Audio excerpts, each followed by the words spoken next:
And see, that's where Buddhism falls short. Why? Buddhism has total coherence, and on top of that, it has compassion. That's what the bodhisattva concept is about, to add compassion, karuna, to the pragya, right? Pragya alone is not a sufficient energy that can create wholeness. You have to have compassion. But is compassion enough? You see? Why does the bodhisattva have compassion for beings who don't exist? Right? There is real compassion. But if the compassion is fictional, then it doesn't reach nirvana. It is only a compassion that is an appearance, right? So it's sincere at the level of appearance, but it still lacks a self. The self doesn't have compassion because there's no one to have compassion for. But the self does have bliss, joy. And that joy is so overwhelming and infinite that to the characters within the field of bliss that is Shiva, Sat Chit Ananda, right? Within that field, it will be experienced as love and as ecstasy, right? Mahasukha. And that's why the Tantric Buddhists shifted nirvana from being lights out to parties on, right? And the party is on if you know we're in nirvana right now. What's there to wait for? You know, yeah, we did it, you know. There's no, I'm struggling to become a bodhisattva and after many, many cycles I'll get everybody up there and I'll be able to relax, you know. No, that's a total fantasy.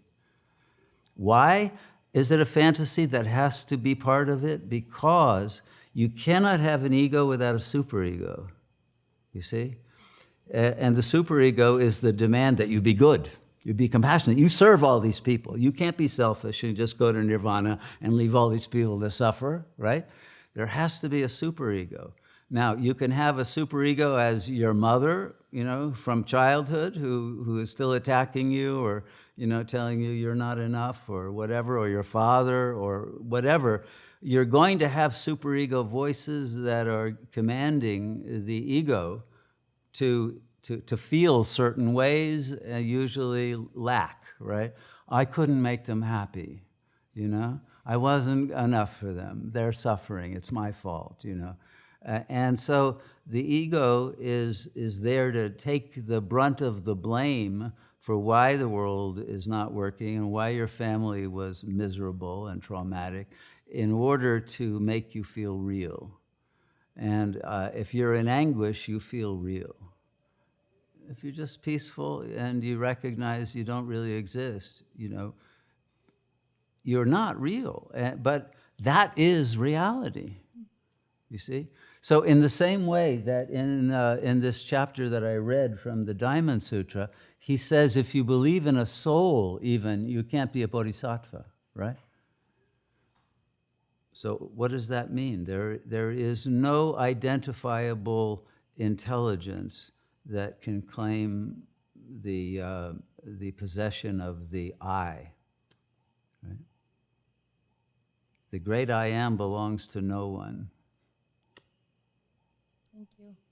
I have a couple follow-up points or questions. One of them was kind of in my mind when you were describing these two emptinesses, which, again, the second emptiness I know is what you're referring to, but I was surprised that if you reach the first emptiness, which you described as Buddha nature, that the fullness wouldn't naturally come. Like, I'm surprised that it wouldn't be a natural arising. Okay, I wouldn't call it the Buddha nature because it was called at that point with the single emptiness theory, nirvana. Or emptiness, shunyata, right? That was the word that was used by most of the Mahayana Buddhists. So if emptiness is all that is real because the world has no juice, right? It's got to be inflated by a consciousness that's outside of itself. Otherwise, it doesn't play, right? It's a DVD, let's say, or a USB if you want. But if it's not being clicked on and played, it doesn't exist, right? So in the same sense, that's always what's going on. There's an implicate order of information that wants to play itself out, but it's not you. It's just information. Okay. And then the other thing that when you were talking about this reciprocal relationship of the love for this intelligence and then that love that is received back, I think that I couldn't write it all down, but there was this, and I think you might have even mentioned something about this to Michelle, but there's a union there in that love for God and then the reciprocal love for the character. Or Yeah, God's love. But this actually made me think of when you were talking about the hitting of the arrow to the target, because you also talked about a union there, and I was wondering two things. Is that the same thing that you're referring to? And you mentioned many times in that teaching the first night the quality of concentration, and so it made me wonder about the relationship between devotion and concentration, actually. Very good question. I think devotion creates the ability to concentrate. Because until you have an object that you're devoted to, you have no reason to concentrate your energies, because it's looking for enemies. It's dispersed, it's vigilant, it's like a radar thing in all directions to try to figure out what's going on in this scene here. And so it can't leave that behind in order to know itself, right? It's a luxury. Because in order to do that, you have to not care what happens to the character while you're in nirvana, right? You have no control. And the ego is a control mechanism.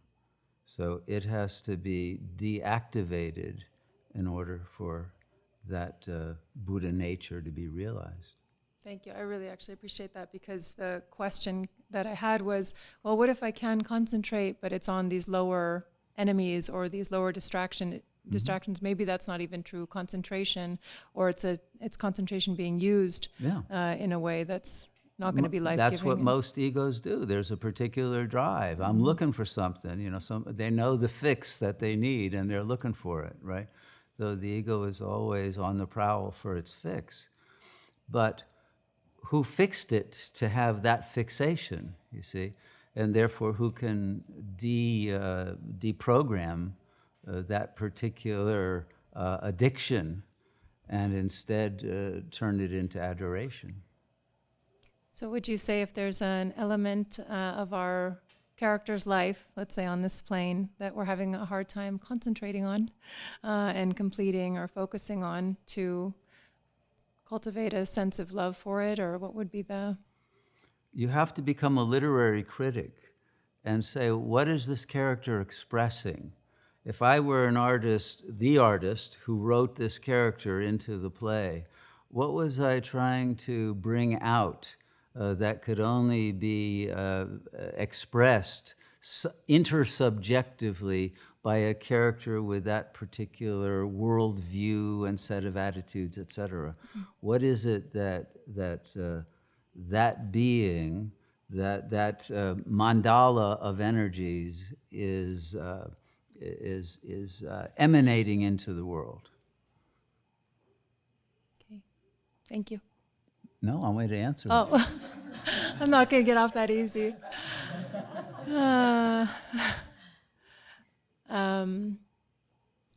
I mean, what comes first, because what actually I was thinking about in this moment is the completion of a choice I need to make about something very mundane, something that I need to choose for a project. And I see I'm avoiding it. And I think in a way, what comes to me is that this character feels way too identified with those choices, and therefore would find a sense of freedom in choosing and moving on.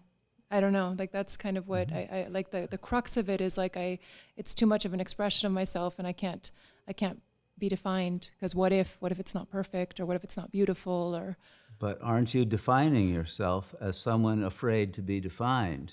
Well, of course. And by doing that, aren't you making yourself into a glob instead of a sculpture, but just a fuzzy non-image that nobody can figure out because it doesn't have any lines or any particular shape, right? Yeah. So being a shapeshifter has its pros and its cons because you're not actually in charge of the shifts that are happening. And maybe that's an important point in order to have the wisdom to say, that character is now obsolete. I got the message. Let's create a new one using this instrument. Okay. Or none. Hachi. Thank you. Who are you thanking? Ah. I don't exist either. I just don't make any, bones about it. There's nothing to worry about. Why?